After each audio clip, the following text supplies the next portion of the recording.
Sekretaris Kabinet Teddy Indrawijaya memberikan klarifikasi resmi terkait kritik terhadap frekuensi kunjungan kerja luar negeri Presiden Prabowo Subianto. Teddy menegaskan bahwa segala kelebihan biaya dari anggaran negara sepenuhnya ditanggung secara pribadi oleh Presiden Prabowo Subianto. Jumlah rombongan yang mendampingi Presiden juga dipangkas lebih dari separuh hingga maksimal hanya berkisar 50-60 orang saja. Menurutnya diplomasi membutuhkan kedekatan emosional antar pemimpin dunia agar kerja sama taktis dapat berjalan lancar saat kondisi mendesak.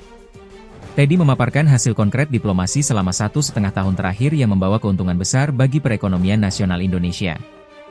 Berdasarkan data BKPM, total nilai investasi yang berhasil masuk ke Indonesia mencapai 2.430 triliun rupiah. Kunjungan kerja terbaru ke negara Jepang dan Korea Selatan bahkan langsung menghasilkan komitmen investasi tambahan senilai 575 triliun rupiah. Indonesia juga resmi bergabung dengan BRICS yang sukses menjamin stabilitas pasokan pangan serta harga bahan bakar minyak bersubsidi dalam negeri. Selain itu, kerja sama tarif 0% dengan 25 negara Uni Eropa berhasil disepakati setelah tertunda selama belasan tahun. Di sektor pertahanan, Indonesia memperkuat pangkalan militernya dengan mendatangkan alutsista kuat dari Amerika Serikat, Prancis, Rusia, hingga Cina. Diplomasi juga berdampak pada kelancaran program haji, hingga Indonesia menjadi satu-satunya negara yang diizinkan membangun perkampungan haji di Arab Saudi. Terakhir, Indonesia aktif mengirim logistik udara ke Palestina, serta berhasil mengevakuasi warga negara Indonesia yang sempat diamankan pihak Israel di Laut Bebas.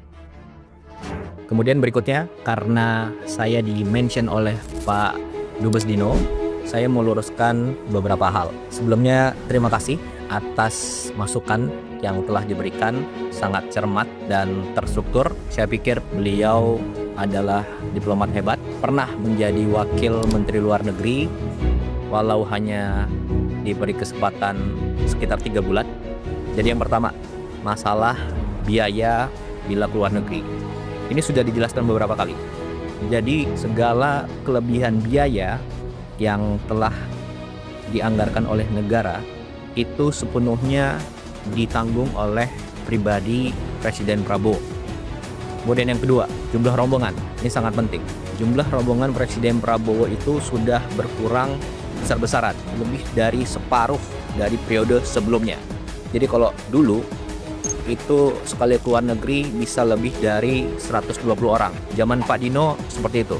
Nah, zaman Presiden Prabowo jumlahnya antara 50 sampai 60 orang maksimal. Ini sudah banyak yang tahu, termasuk juga wartawan pasti tahu itu semua. Kemudian yang ketiga, jadwal harus 1 tahun sebelumnya. Jadi gini, perkembangan dunia global